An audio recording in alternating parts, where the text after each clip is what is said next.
کہ شہادت کا لفظ قرآن مجید میں مقتول فی سبیل اللہ کے لیے آیا ہی نہیں، سوائے ایک آیت کے جہاں امکان پیدا ہوتا ہے، وہاں بھی یقین کے ساتھ نہیں۔ قرآن کا فلسفہ شہادت کیا ہے؟ گواہی دینا، اللہ کی توحید کی گواہی، محمد کی رسالت کی گواہی، دے تو بھی محمد کی رسالت کی گواہی، جیسے اقبال نے کہا، قرآن کی حقانیت کی گواہی۔ اور یہ گواہی اپنے قول سے بھی، اپنے عمل سے بھی، اور انفرادی سطح پر بھی، اجتماعی سطح پر، یہ چار ڈائمنشن، قول سے گواہی، عمل سے گواہی۔ آپ کا عمل ثبوت دے کہ آپ واقعی اللہ پر ایمان رکھتے ہیں، آپ واقعی محمد پر ایمان رکھتے ہیں، آپ واقعی قرآن پر ایمان رکھتے ہیں صلی اللہ علیہ وسلم۔ تو قولی گواہی، عملی گواہی، پھر انفرادی گواہی، اجتماعی گواہی۔ آپ کی سیرت و کردار گواہی دے رہی ہو کہ آپ محمد کے ماننے والے اور اللہ کے چاہنے والے، اور آپ کا نظام زندگی گواہی دے کہ آپ واقعتاً اللہ کے بھیجے ہوئے دین حق کے پیروکار۔ یہ ہے شہادت علی الناس، جس کے لیے انبیاء بھیجے گئے، جس کے لیے رسول بھیجے گئے، اور جو ختم نبوت کے بعد امت مسلمہ کی اجتماعی ذمہ داری قرار پائی۔ وَكَذَلِكَ جَعَلْنَاكُمْ أُمَّةً وَسَطًا لِتَكُونُوا شُهَدَاءَ عَلَى النَّاسِ وَيَكُونَ الرَّسُولُ عَلَيْكُمْ شَهِيدًا۔ ہم نے تمہیں امت وسط بنایا ہی اس لیے ہے تاکہ تم لوگوں پر گواہ بنو، وہی گواہی انفرادی، اجتماعی، قولی، عملی، اور ہمارے رسول صلی اللہ علیہ وسلم تم پر گواہ بنو۔ تو یہ ہے فلسفہ، اصل میں قرآن کا فلسفہ شہادت یہ ہے۔ ہوتا یہ ہے کہ ایک لفظ کسی اور معنی میں زیادہ مشہور ہو جائے تو اصل معنی جو ہے وہ پس منظر میں چلے جاتے، وہ ذہن سے نکل جاتا ہے۔ شہادت کا یہ مفہوم سامنے ہے ہی نہیں، شہادت کا مفہوم مقتول فی سبیل اللہ، حال یہ ہے، یہ نوٹ کر لیجئے۔ قرآن مجید میں بھی ایک آیت جو میں نے آج پڑھی ہے آپ کے سامنے، ایک آیت سورہ آل عمران کی ہے، آیت نمبر 140، اس میں اس کا امکان ہے کہ اللہ کی راہ میں قتل ہونے والے کو شہید قرار دیا جائے۔ اور اس کی بات بھی واضح ہے، جس نے اپنی زندگی میں قولاً عملاً اللہ کی گواہی دی ہو، وہ اگر اسی کام کے لیے قتل ہو جائے تو گویا کہ اب اس کی گواہی مسلم ہو گئی، اب طے ہو گئی، اب اسے یہ خطاب مل سکتا ہے کہ یہ اللہ کا گواہ ہے۔ اس معنی میں یہ آیت جو ہے، آیت نمبر 140 ہے سورہ آل عمران کی، اور اس کا پس منظر کیا ہے؟ مسلمانوں کو عارضی شکست ہو گئی تھی غزوہ احد میں، چرکا لگا تھا، 70 صحابہ شہید ہو گئے تھے، تو لوگوں کے دل زخمی تھے، صحابہ کرام کے۔ ظاہر بات ہے حوصلوں میں بھی پستی پیدا ہوتی ہے وقتی طور پر، بربنائے طبع بشری، اور انسان متاثر تو ہوتا ہے۔ حضرت عمر نے تلوار پھینک دی تھی، جب یہ خبر اڑ گئی کہ حضور شہید ہو گئے تو تلوار پھینک کر بیٹھ گئے، اب کاہے کے لیے لڑنا؟ تو ایسی کیفیت عارضی طور پر ہو جائے،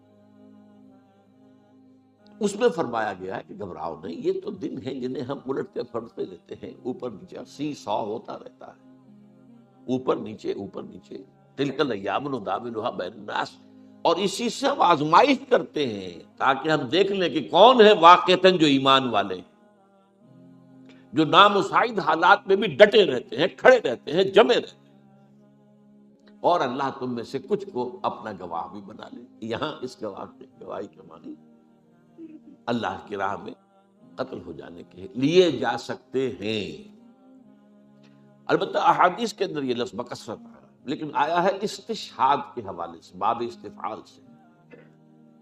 شہدہ یا شہدوں کے معنی تو ہوں گے موجود ہونا، استشہدہ، یستشہد، استشہادن، کسی کو گواہ بنا لینا، لیتخذ منکم شہداء، استشہدہ، وہ گواہ بنا لیا گیا، اس کی گواہی گویا کہ اللہ کے ہاں قبول ہو گئی۔ پھر ہم نے اس دوسری قسم کی جو شہادت ہے اس کے ضمن میں خلفائے ثلاثہ کی شہادت کا ذکر کیا تھا، اور اس کے تاریخی پس منظر کو سمجھنے کے لیے کہ یہ چیزیں جو ہے منطقی طور پر یہ لڑیاں ایک دوسرے سے ملی جلی نظر آئے، معلوم ہو کہ کیا منطقی ربط ہے، تو وہ جو فلسفہ میں نے بیان کیا کہ خود حضور کی سیرت اور قرآن مجید کا بھی اصل فہم حاصل نہیں ہو سکتا جب تک کہ یہ سامنے نہ ہو کہ آپ کی جد و جہد ایک انقلابی جد و جہد تھی، اور آپ نے بالفعل ایک انقلاب برپا کیا، نظام قائم،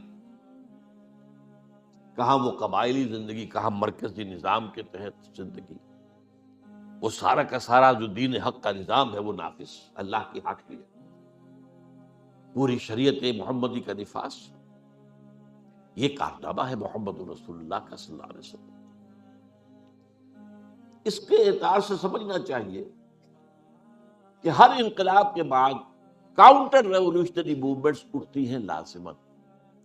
انقلاب جب قریب ہوتا ہے کامیابی کے تو جو مخالفین ہوتے ہیں انقلاب کے وہ ذرا دبک جاتے ہیں، تو میں نے کہا تھا نیوی پا لینا، بھائی ذرا سر جھکا دو، اس لیے کہ اب it's no use continuing resistance, اب آپ نہیں کر سکتے مقابلہ۔ یہ کیفیت شروع تو ہو گئی تھی فتح مکہ کے بعد سن 8 رمضان مبارک، پھر اگلے سال جب آیات آ گئی سورہ توبہ کی، اس کے بعد تو ظاہر بات ہے کہ آخری چیلنج دے دیا گیا، 4 مہینے کی مہلت ہے، یا ایمان لاؤ یا قتل کر دیے جاؤ گے، یا تیسرا آپشن جو ہے نتیجتاً نکلتا ہے کہ اس ملک کو چھوڑ کے دفع ہو جاؤ۔ تو اس کے بعد جو ہے یدخلون فی دین اللہ افواجا، آ کے فوج در فوج داخل ہو گئے، لیکن اس کے بعد پھر کاؤنٹر ریولوشنری موومنٹ شروع ہوئی اب اس کو ختم کرنے کے لیے۔ اور میں نے عرض کیا آپ سے کہ چونکہ سب سے بڑی ایگریوڈ پارٹی کون تھی، سب سے زیادہ جس مذہب کا قلع قمع ہوا وہ کون سا تھا؟ مشرکین عرب کا مذہب، شرک۔ لہذا جزیرہ نماء عرب ہی سے 2 مخالف انقلاب تحریکیں اٹھی، ایک جھوٹے نبی کھڑے ہو گئے اور منکرین زکوٰۃ کھڑے ہو گئے۔ اسے کہا گیا ارتداد عمومی، تقریباً پورا عرب مرتد ہو گیا۔ جو یدخلون فی دین اللہ افواجا ہوئے تھے وہ یخرجون فی من دین اللہ افواجا بھی ہو گئے۔ حجاز کے چند شہروں تک اسلام محدود رہ گیا۔ یہ حضرت ابوبکر کی عزیمت اور ہمت، یہ اس کا ایک بڑا اہم درخشاں باب ہے کہ انہوں نے آئرن ہینڈ کے ساتھ، حالانکہ وہ بڑے نحیف الجثہ اور بڑے آپ کہیے رقیق القلب انسان تھے، لیکن یہ کہ اس وقت ان کی عزیمت، ان کی ہمت وہ بروئے کار آئی، اور ان دونوں تحریکوں کو آپ نے قوت کے ساتھ کچل کر رکھ دیا، اور گویا کہ اندرون ملک عرب، جزیرہ نماء عرب، انقلاب محمدی کو اثر نو کنسولیڈیٹ کر کے عمر کے حوالے ہو گئے رضی اللہ تعالیٰ عنہ۔ اب حضرت عمر کے زمانے میں فتوحات کا اب دائرہ جو ہے، اب اندر سے سکون، جزیرہ نماء عرب کے اندر امن ہے، لہذا ساری توجہ خارج کی طرف ہوئی، اور اس میں سب سے زیادہ جس کو نقصان پہنچا وہ سلطنت ایران تھی، اگرچہ سلطنت روما کو بھی پہنچا، لیکن سلطنت روما 3 بر اعظموں پر تھی، شمالی افریقہ، مشرقی یورپ، مغربی ایشیا، شام کا علاقہ، لیکن سلطنت جو ہے اس میں سے سلطنت روما کی ایک ٹانگ ٹوٹی تھی، یعنی ایشیائی جو مقبوضات تھے، باقی تو انٹیکٹ تھی۔ ایران جو ہے تہس نہس ہو گیا، ختم ہو گیا۔ یزدگرد نے حضور کے نامہ مبارک کو چاک کیا تھا تو آپ نے فرما دیا تھا اس نے میرا خط نہیں چاک کیا، اپنی سلطنت کے پرزے اڑا دی ہے۔ اب اس کی ظاہر بات ہے کہ اس پر جو اب وہاں سے جو کاؤنٹر ریولوشنری موومنٹ آیا وہ ایرانین نیشنلزم کا تھا۔ ابو لولو فیروز اور اس کے پیچھے ہرمزان، یہ ایرانی سازش تھی جس نے کہ حضرت عمر کو شہید کیا رضی اللہ تعالیٰ، مسجد کے اندر نماز پڑھتے ہوئے 6 وار کیے۔ تیسری چیز جو بہت زیادہ جسے گزند پہنچا تھا وہ بطور مذہب یہودیت تھی۔ مدینے سے 3 قبیلے نکالے گئے، خیبر وغیرہ آس پاس کے قلعے ختم کیے گئے، اور یہودی جو ہے اس پوزیشن میں تو نہیں تھے کہ کوئی عسکری کوئی تحریک اٹھائیں، مسلمانوں کے خلاف، لیکن عیاری کے انداز سے عبداللہ ابن سبا میدان میں آیا. اس نے اسلام کا لبادہ اوڑھا اور اندرونی طور پر سازش برپا کی. میں اس کی بات میں پچھلی مرتبہ عرض کر چکا ہوں، جس کے نتیجے میں حضرت عثمان شہید کیے گئے رضی اللہ تعالی. یہ دوسری شہادت ہو گئی. یہ گویا کہ دونوں شہادتیں جو ہوئی ہیں یہ کاؤنٹر ریولیوشنری موومنٹس تھی.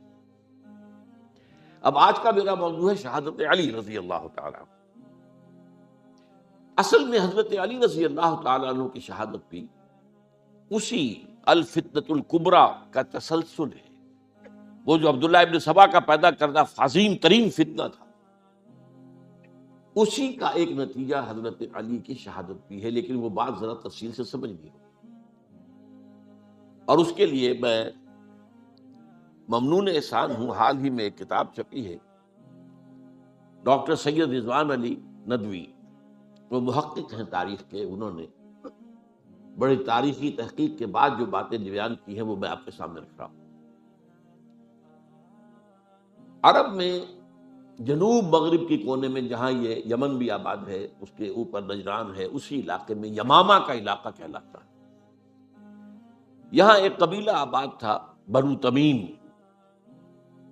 یہ جو لوگ تھے بڑے کرخت مزاج، جنگجو، اکھڑ، ضدی، اور جس بات کو ایک دفعہ مان لے اس پر اڑ جانے والے اور مر مٹنے والے. یہیں سے فتنہ پہلا اٹھا تھا. سب سے بڑا جو نئے جھوٹے نبی کھڑے ہوئے تھے ان میں سب سے بڑا تو مسیلمہ کذاب تھا. یہی تو علاقہ تھا. اور اس کے خلاف اس فتنے کی سرکوبی میں کتنے صحابہ، 1200 صحابہ ایک جنگ کے اندر شہید ہوئے، جن میں 500 جو ہیں وہ حفاظ ہیں رضی اللہ تعالیٰ عنہ.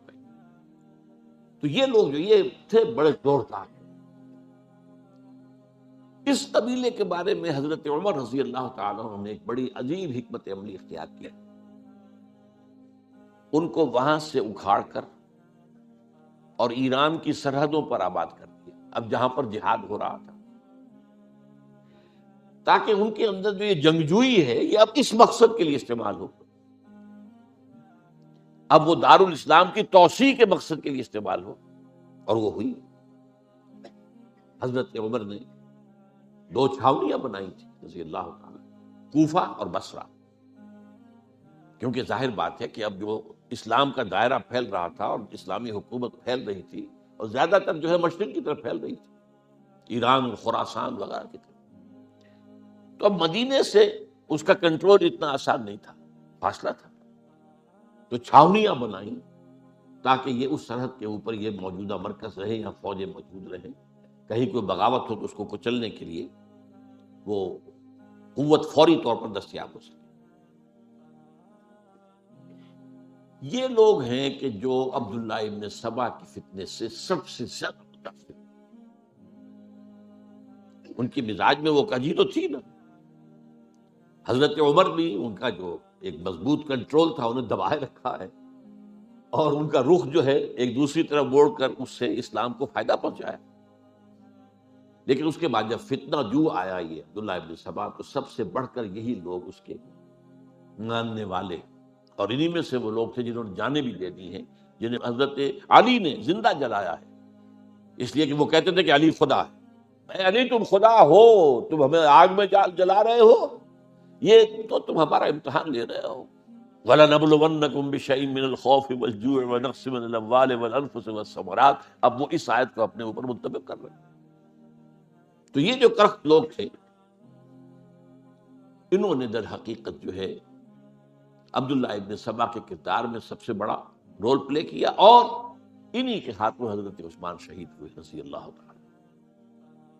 اور اس کے بعد انہوں نے حضرت علی رضی اللہ تعالیٰ عنہ کو اپنے گھیرے میں لے لیا، کیونکہ انہی کی کثیر تعداد موجود تھی مدینے میں جب حضرت عثمان شہید ہوئے.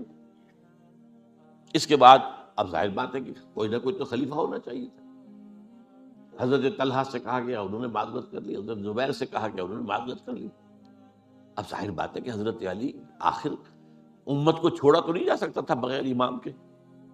انہوں نے قبول کر لی، اگرچہ حضرت حسن روکتے رہے کہ ابا جان یہ ان لوگوں کی بیعت جو ہے آپ قبول نہ کیجیے.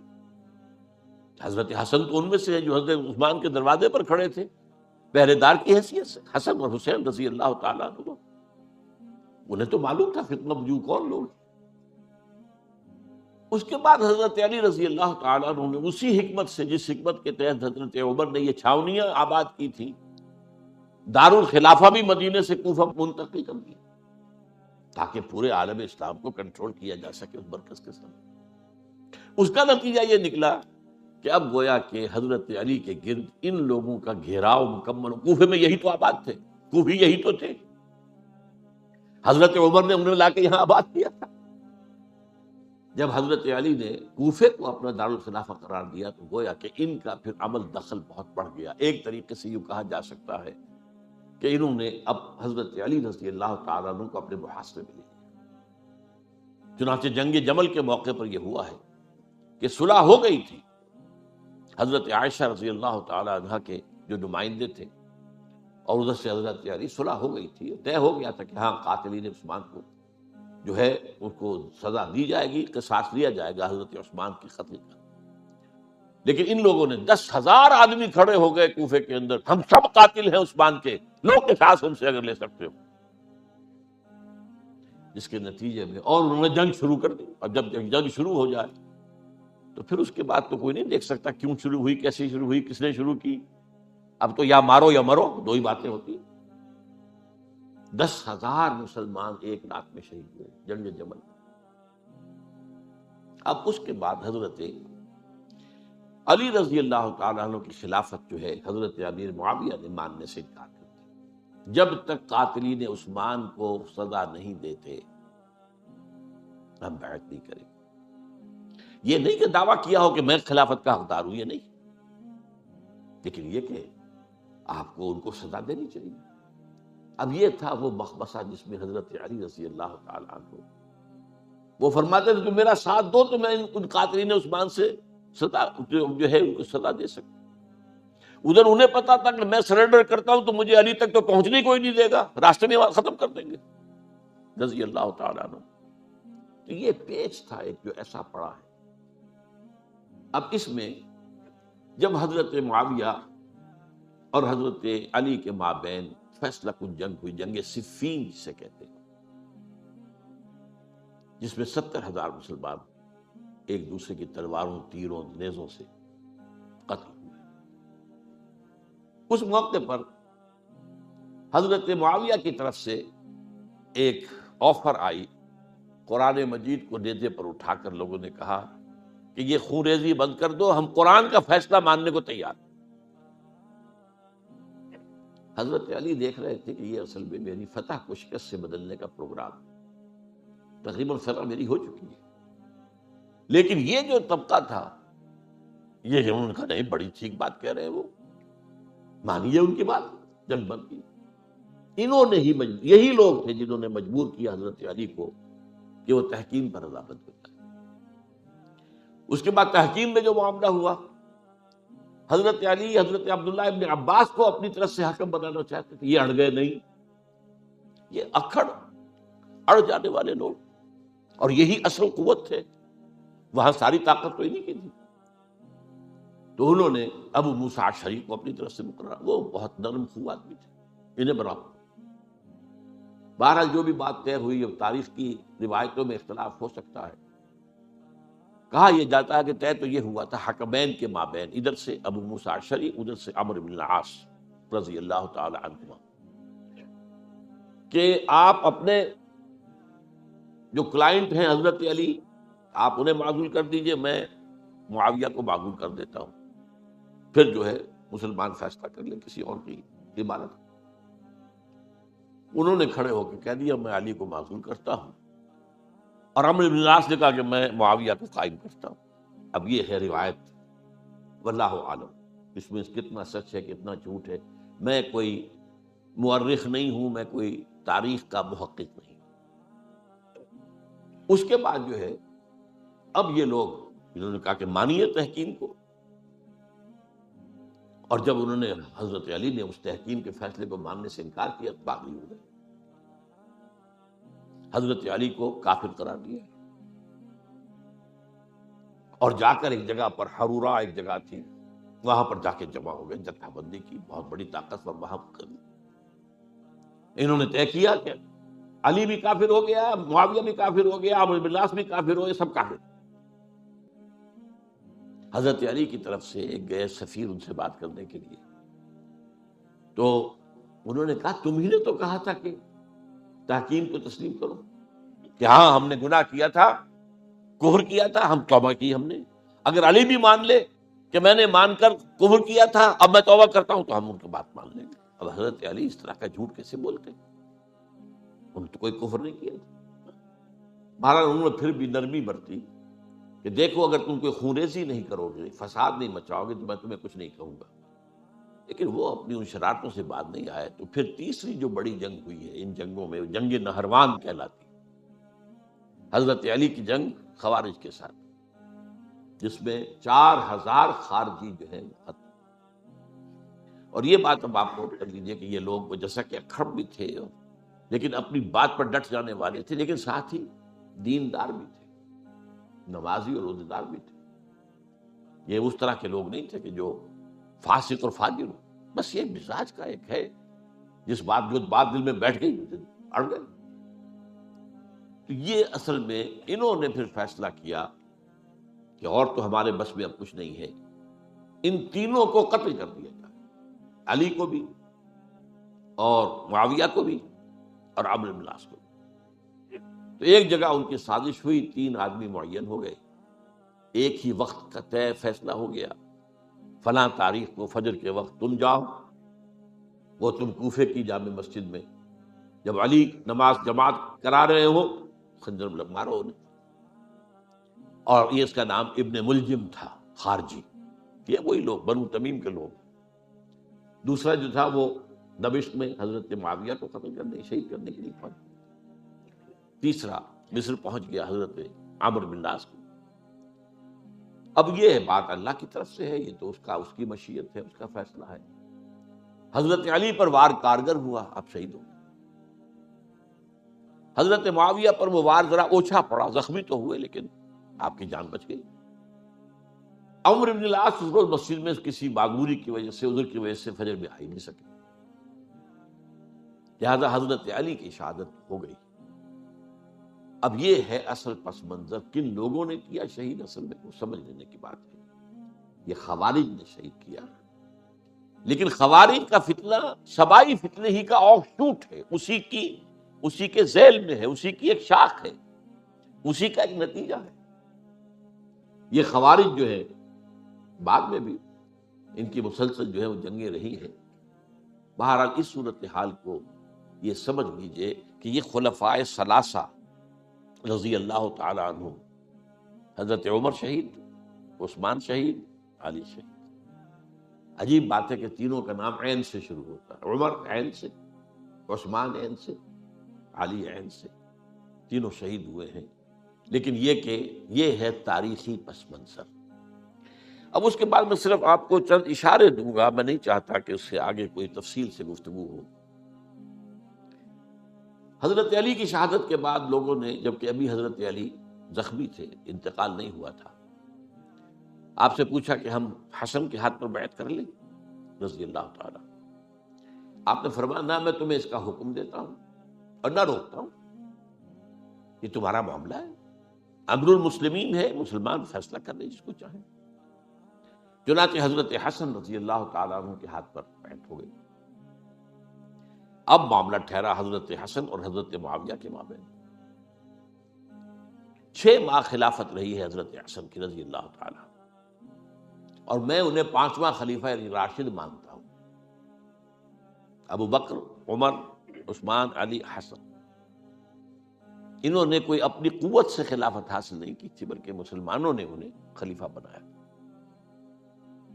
لیکن یہ اس قدر صلح جو انسان تھے، بہت نرم طبیعت کے انسان، جب انہوں نے دیکھا کہ یہ تو پھر خوریزی کا معاملہ ہو رہا ہے۔ ابھی معاویہ کے پاس 40,000 کا لشکر تھا، ان کے پاس بھی بڑا لشکر موجود تھا، بلکہ 40,000 ان کے پاس تھا، حضرت معاویہ کے پاس اس سے بڑا تھا۔ انہوں نے صلح کر لی حضرت معاویہ سے رضی اللہ تعالی، اور وہ حدیث ان کے حق میں جو ہے پیشن گوئی تھی وہ پوری ہو گئی کہ حضور نے فرمایا تھا میرا یہ بیٹا مسلمانوں کے دو گروہوں کے مابین صلح کرائے۔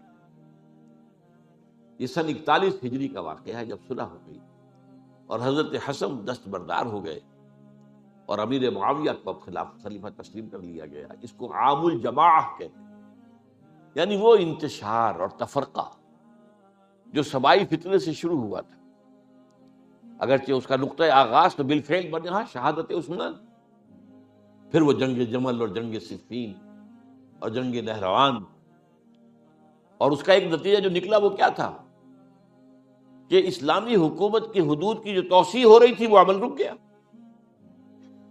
وہ تو خلفائے ثلاثہ، اب یہ ثلاثہ میں گن رہا ہوں، حضرت ابوبکر، حضرت عمر، حضرت عثمان، ان کے دور میں ساری توسیع ہوئی، فتوحات ہوئی۔ حضرت علی کا دور جو ہے سارا خانہ جنگی کی نظر ہو گیا۔ وہ خلیفہ راشد ہیں، اس میں کوئی شک نہیں ہے، بہت عظیم شخصیت ہے، ہمارے نزدیک صحابہ کرام میں سوائے 3 کے سب سے بڑھ کر ہیں، سب سے افضل ہیں۔ ہاں، ابو بکر، عمر، عثمان ان سے افضل ہے ہمارے نزدیک۔ خلافت جو ہے خلفاء کے مابین ترتیب فضیلت جو ہے وہ ترتیب خلافت کے مطابق اہل سنت کے نزدیک، لیکن باقی ہزاروں صحابہ میں تو سب سے اونچے ہیں۔ اس حوالے سے حضرت علی کا کوئی قصور نہیں رضی اللہ تعالی، ان کی کوئی کوتاہی نہیں، انہیں خلافت ملی ہی ایسے پرفتن دور میں۔ اگر کہنا جو ہے اگرچہ روکا گیا ہے کہ یہ کلمہ لو مت استعمال کیا کرو، اگر یوں ہوتا تو یوں ہو جاتا، لیکن یہ کہ بہرحال ہمارا سوچنے کا ایک انداز ہے، اگر حضرت علی کو اول دور میں خلافت ملی ہوتی تو ان کے کچھ اور نتائج اور ہوتے۔ اب یہ پرفتن دور کے اندر خلافت ملی، خانہ جنگی ہو رہی ہے، اور جو حالات میں نے آپ کو بتائے ہیں، ظاہر بات ہے کہ وہ دور جتنا نہ ذرائع آمد و رفت ایسے تھے، نہ ذرائع مواصلات ایسے تھے، نہ کمیونیکیشنز ایسی تھیں، وہ تو یوں سمجھیے کہ دارالخلافہ کے اندر کے حالات جو ہیں بس وہیں پر فیصلہ ہو رہا تھا، یا پہلے مدینے میں ہوا، حضرت عثمان شہید ہوئے، اور یا پھر کوفے میں ہو گئے۔ وہ تو اصل جو بھی طاقت اس مرکز کے اندر جس کے پاس طاقت تھی اسی نے جو بھی اپنا فیصلہ ہے وہ منوا لیا۔ بہرحال یہ جو حضرت حسن نے مصالحت کی ہے جس کی بنا پر ہم تو انہیں سلام کرتے ہیں، ان کا احترام کرتے ہیں، انہوں نے خانہ جنگی ختم کی، فساد جو ہے اس کی جڑ کاٹ دی، تعامل جماعت ہو گیا، اب امن ہو گیا۔ اور نوٹ کیجئے اس کے بعد 20 برس تک امیر معاویہ کی حکومت رہی ہے، 20 برس، اور کامل امن رہا۔ اس میں یہ بھی ہے کہ ان کے تدبر کو بھی دخل حاصل تھا، یہ بھی ہے کہ انہوں نے کچھ طاقت کا استعمال بھی کیا، یہ بھی ہے کہ انہوں نے دلجوئیاں بھی کی لوگوں کو، جس کو ہم کہتے ہیں مؤلفۃ القلوب، جو زکوٰۃ کے مسائل میں شامل ہے، کچھ لوگوں کی اس کے شر سے اس کو روکنے کے لیے ان کو جو ہے کچھ زکوٰۃ میں سے پیسہ دیا جائے وغیرہ وغیرہ، مؤلفۃ القلوب، تالیف قلب کے لیے۔ بہرحال نتیجہ یہ ہے، تاہم یہ جان لیجئے کہ حضرت معاویہ صحابی رسول ہیں، ہم ان کو تسلیم کرتے ہیں، لیکن ان کی خلافت کو خلافت راشدہ ہم نہیں مانتے، اس لیے کہ وہ انہوں نے اپنی طاقت سے حاصل کی ہے۔ میں نے اسی لیے کہا حضرت حسن رضی اللہ تعالیٰ عنہ کی خلافت خلافت راشدہ ہے، لیکن حضرت معاویہ کی خلافت خلافت راشدہ، اگرچہ اس میں عمل رہا، اور وہ جو عمل رک گیا تھا، وہ جو مزید توسیع دارالاسلام کی، وہ دوبارہ شروع ہو گئی، خراسان کی طرف پیش قدمی شروع ہو گئی۔ ادھر پہلا بحری بیڑا بنایا حضرت معاویہ نے رضی اللہ تعالیٰ عنہ، اور یہ بحیرہ روم کے بعد جزائر کو فتح بھی کیے۔ انہی کے زمانے میں مسلمان فوجیں جو ہیں استنبول تک پہنچ گئی، قسطنطنیہ کی فصیل تک پہنچ گئے، اگرچہ فتح نہیں ہو سکا قسطنطنیہ اس وقت، وہ تو بعد میں کئی سو سال بعد ترک جو خلیفہ تھا اس کے ہاتھوں فتح ہوا، محمد فاتح، لیکن یہ کہ باہر پہنچ گئے تھے وہاں تک، یہ عمل بھی شروع ہو گیا۔ لیکن انہی لوگوں نے حضرت حسن کو گالیاں دی اس کام پر کہ تم نے صلح کی، امیر الکافرین کہا، امیر المنافقین کہا، اور انہیں خطاب یا آر المومنین، اے مومنوں کے لیے آر کی کا اور شرم کے باعث، اور ان کے خیمے پر حملہ کیا، اسے جلایا، ان کی جان کے در پہ تھے کہ تم نے صلح کیوں کی؟ یہ اکھڑ لوگ، یہ لوگ، اس کے بعد اب میں صرف اشارہ کر رہا ہوں، یہی لوگ تھے اصل میں جو 20 برس کے بعد پھر جو حادثہ سانحہ کربلا ہوا اس کا مین کردار یہ تھا۔ صرف چند جملے اس وقت کہوں گا، سانحہ کربلا پر میرا کتاب جو موجود ہے وہ آپ پڑھیے۔ حضرت معاویہ رضی اللہ تعالیٰ عنہ کو مغیرہ ابن شعبہ ایک بزرگ صحابیوں میں سے تھے، انہوں نے مشورہ دیا کہ دیکھیے آپ کی خلافت سے پہلے 4 برس تک خانہ جنگی رہی، 1 لاکھ کے قریب مسلمان ایک دوسرے کی تلواروں سے ختم ہوئے۔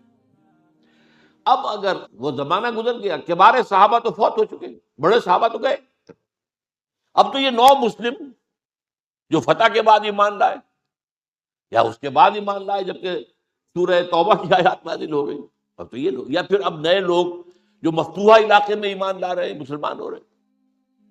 لہٰذا اب وہ جو مسلمانوں کا ایک نظام خلافت راشدہ کا تھا، اگر اس کے پیچھے کسی مضبوط قبیلے کی طاقت نہ ہو تو وہ مرکزیت قائم نہیں رکھ سکے گا۔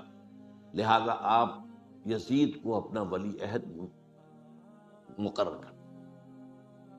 حضرت معاویہ کچھ رہے متردد، لیکن بعد میں ان کی سمجھ میں یہ بات آ گئی۔ یہاں یہ نوٹ کر لیجئے کہ میں یا آپ حضرت معاویہ کے فیصلے سے اختلاف کر سکتے، ان کی نیت پر حملہ نہیں کر سکتے، وہ صحابی ہیں۔ الصحابۃ کلھم عدول، ان کی نیت میں یہی تھی، مسئلہ سمجھے اس میں کہ وہی امن جو ہے وہ برقرار رہے۔ اس وقت جو ہے کچھ تھے ہمارے جو اس وقت اگرچہ وہ صغار صحابہ میں شمار ہوتے تھے، لیکن اب وہ کبار تھے، وہ کھڑے ہو گئے کہ آپ یہ کام غلط کر رہے ہیں، یہ قیصریت اور کسرویت جو ہے اس کا آغاز کر رہے ہیں۔ اور یہ کون لوگ تھے؟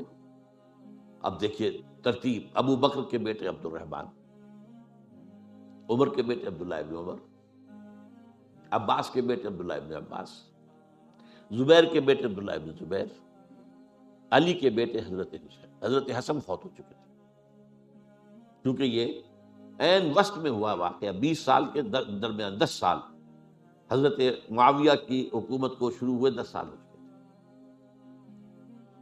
میری جو تحقیق ہے یا مطالعہ اس کے مطابق تو یہ ہے کہ حضرت عثمان نے مصلحت سے، حضرت معاویہ نے مصلحت سے کام لیا اور ان پر جبر نہیں کیا۔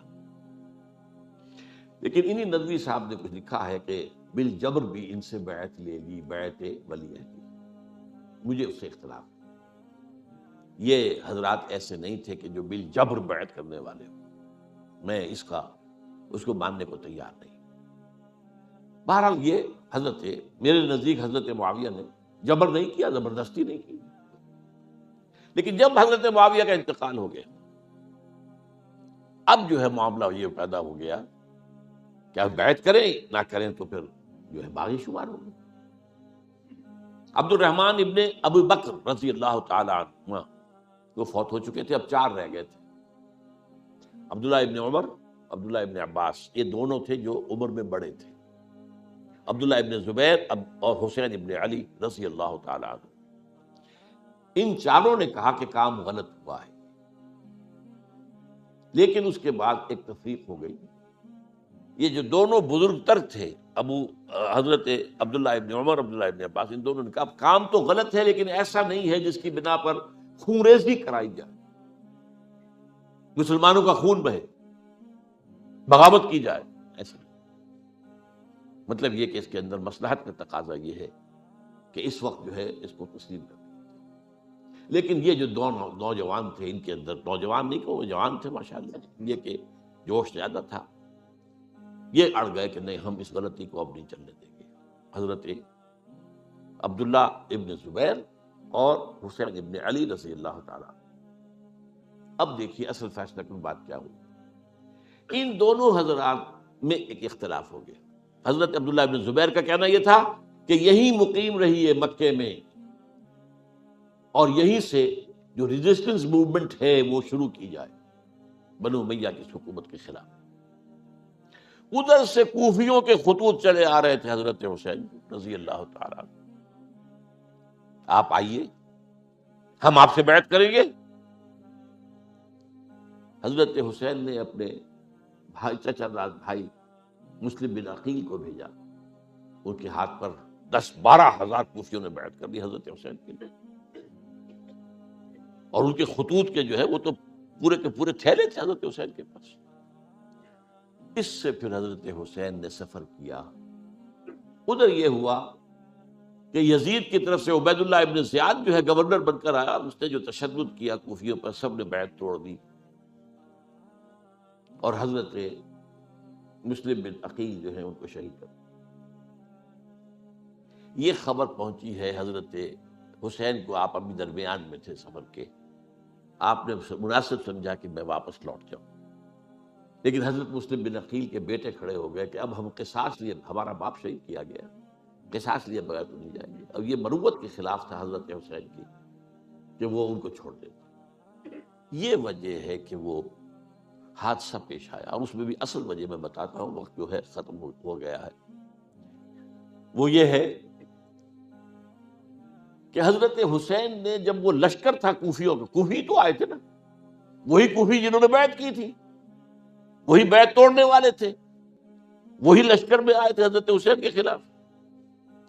حضرت حسین نے وہاں عین میدان جنگ میں اعلان کیا، دیکھو فلاں ابن فلاں، یہ تمہارا خط ہے کہ نہیں، تم نے مجھے بلایا، دیکھو فلاں ابن فلاں، تم نے مجھے دعوت دی تھی کہ نہیں، یہ دیکھو میرے پاس تمہارے خطوط جو ہیں تھیلے بھرے ہوئے موجود۔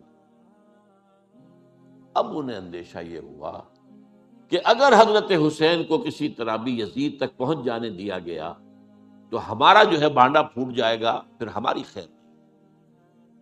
ورنہ حضرت حسین نے کہا تھا، دیکھو یا مجھے واپس جانے دو، یا مجھے سرحدوں کی طرف جانے دو، میں کفار کے ساتھ جہاد کرتے ہوئے اپنی زندگی صرف کر دوں گا، یا مجھے یزید کے پاس جانے دو، میں اس کے ساتھ اپنا معاملہ کر لوں گا۔ انہوں نے کہا کہ اگر یزید تک ان کی رسائی ہو گئی تو پھر ہماری خیر نہیں۔ تو انہوں نے نہ صرف یہ کہ شہید کیا، وہی کوفی، وہی بنو تمیم کے لوگ، وہی اکھڑ، انہوں نے نہ صرف یہ کہ شہید کیا بلکہ پھر خیموں کو آگ لگائی۔ کیوں لگائی؟ تاکہ وہ جو ڈاکومنٹری پروف تھا ان کے خلاف وہ ختم ہو جائے، ورنہ آگ لگانے کی کیا ضرورت تھی؟ انہوں نے اور تو کوئی نہیں کیا، یعنی وہ کام تو نہیں کیا کہ جو کسی مفتوح کے ساتھ کیا جاتا ہے۔ حضرت حسین کے بیٹے بیمار تھے، حضرت علی بن حسین زین العابدین رحمۃ اللہ علیہ، انہیں شہید تو نہیں کیا۔ جو خواتین تھیں، جو ان کی کوئی بے حرمتی نہیں کی۔ یہ نہیں کہا کہ اب یہ تو جیسے کہ خوارج کہتے تھے کہ جو مسلمان کافر ہو گئے ہیں، مسلمان ہیں، ان کے نزدیک کافر ہیں، ان کی بیویاں بھی حلال ہیں ہم پر، وہ تو کنیزیں ہیں، پھر یہ تو نہیں کیا۔ خیمے جلائے اس لیے ہے کہ وہ جو ثبوت تھا ان کے خلاف وہ ختم ہو جائے۔ یہ حادثہ فاجعہ بھی در حقیقت اسی سلسلہ سبائیہ، وہ فتنہ جو ہے اسی کا اس کی ایک کڑی ہے۔ یہ ہے وہ ہماری تاریخ کے جو ہمارا صدر اول ہے، اس میں جو یہ شہادتیں ہوئی ہیں ان کا تاریخی پس منظر۔ آج اسی پر اکتفا کر رہا ہوں۔ اقول قولی ھذا واستغفر اللہ لی ولکم ولسائر المسلمین والمسلمات۔